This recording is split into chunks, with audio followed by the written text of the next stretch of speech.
안녕하세요. 야루의 일본어입니다. 오늘은 일본 천황은 1946년 신에서 또 인간이 되었다. 이 신, 카미사마에서 닌겐이 되었다라는 거죠. 아, 이 부분에 관해서 이야기해 볼까 합니다. 저는 개인적으로 일제 치하와 관련된 드라마나 영화나 이런 것을 보지 않습니다. 그런 드라마나 영화를 보면 화가 나죠. 화가 나 가지고 또 우울해지고 해서 가급적이면 그런 문제를 이야기하고 싶지는 않습니다만 차분하게 팩트 중심으로 이야기해 볼까 합니다. 그러니까 1945년 한국이 해방이 되었을 때까지 일본의 천황은 또 신화 속에 나오는 신의 아들로서 현세의 신이다. 신의 아들이고 현세의 신이다라고 일본 사람들은 천황을 신이다라고 여겼습니다.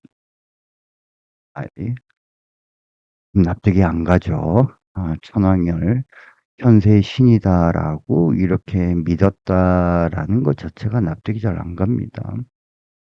2차 세계대전에서 일본이 패망을 하고 미국의 메가더 장군이 일본이 다시는 전쟁을 일으키게 해서는 안 된다라고 생각해서 일본의 정신을 무너뜨리기 위해서요. 1946년 1월 1일 천황은 신이 아니고 인간이다라고 하는 닌겐생겐 인간 선언을 천황이 라디오 방송을 통해서 직접 발표하게 합니다. 여기 첫 번째 사진이 쇼와 텐노 이 사람이죠. 이 사람이 라디오에 나와서 저는 신이 아니라 인간입니다. 라는 방송을 하게 됩니다. 그래서 소데스네. 그 발표로 충격을 받고 자살한 일본 사람들도 많습니다. 나는 메가더는 일본을 무너뜨리기 위해서는 천황의 신격화, 신성화를 천황 자신이 부정하게 만드는 것이 중요하다라고 생각을 해서 닌겐생겐을 라디오에서 시킨 거죠. 잘한 일이죠. 지금의 천황은 정치적이나 외교적으로 영향력은 없습니다만 아직도 일본 사람들에게 있어서 어떠한 정신적인 지주, 어떠한 기댈 수 있는 그런 지주의 역할을 하고 있습니다. 이게 팩트입니다. 다시 또 소데스네 1940년대로 이렇게 돌아가면요. 일본 사람들이 2차 세계대전을 일으켰을 때 천황의 명령은 신의 명령이다라고 생각을 했기 때문에 한국을 침범하고 중국을 침범하고 동남아시아를 침범했다라는 거죠. 신의 명령인데 그거 어떻게 하겠습니까? 참 말도 안 되는 일이 발생을 한 겁니다. 그런데 조금만 깊게 들어가서 생각을 하면 이것은 아니다라는 것을 알 수가 있습니다. 우리가 한일 합방이 일어났을 때 우리가 1919년 우리가 국사 시간에 저도 아직도 기억이 나는데 아이고 아이고 해서 외웠었죠. 1919년도에 쇼와 텐노 이 사람이요. 쇼와 텐노가 1901년생입니다. 1901년이요. 그러니까 이 한일 합방이 일어났을 때 이 쇼와 텐노의 나이는 18살에 불과했습니다. 이 18살짜리가 뭘 압니까? 이 18살짜리가 어떻게 한국 공격하고 중국 공격하고 동남아시아 침략하다 해라라고 이런 작전을 짤 수가 있겠습니까? 명령을 내릴 수 있겠습니까?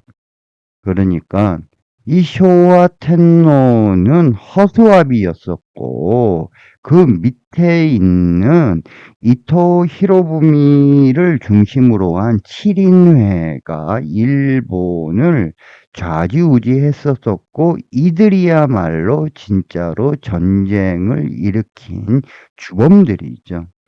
이 이토 히로부미는 결국 안중근 의사에 의해서 하얼빈역에서 총 맞아 죽지 않습니까?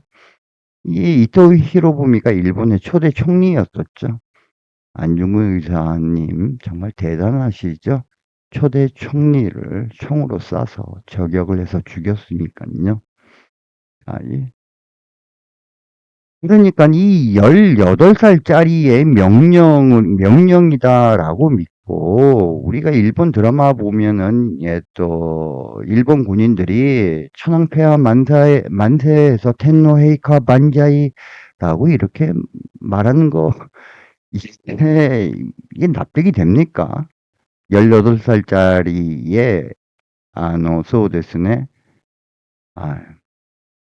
그리고 이 쇼와 텐노의 아들이 아키히토 천황이고요. 그 다음에 요 사람이 나루히토 천황입니다. 이 나루히토가요, 126대 천황입니다. 126대요. 그런데 조선의 마지막 왕 고종이 26대입니다. 26대. 그러면 조선 왕조가 500년이고 26대면은 일본 천황이 126대면 대충 계산을 하면 일본이 2500년 전서부터 신의 아들 현세의 신이 존재했다라는 것 아닙니까? 2500년 전이다라고 하면 문자도 없고 이런 때부터 천황이 있었다라고 이런 신화를 믿고そうですね. 천황을 절대시했다라는 것이 제 상식으로는 잘 납득이 가지 않습니다. 여러분들의 생각은 어떻습니까? 죄송합니다. 좀 흥분해서요. 죄송합니다. 자, 오늘은 여기까지 하도록 하겠습니다. 감사합니다.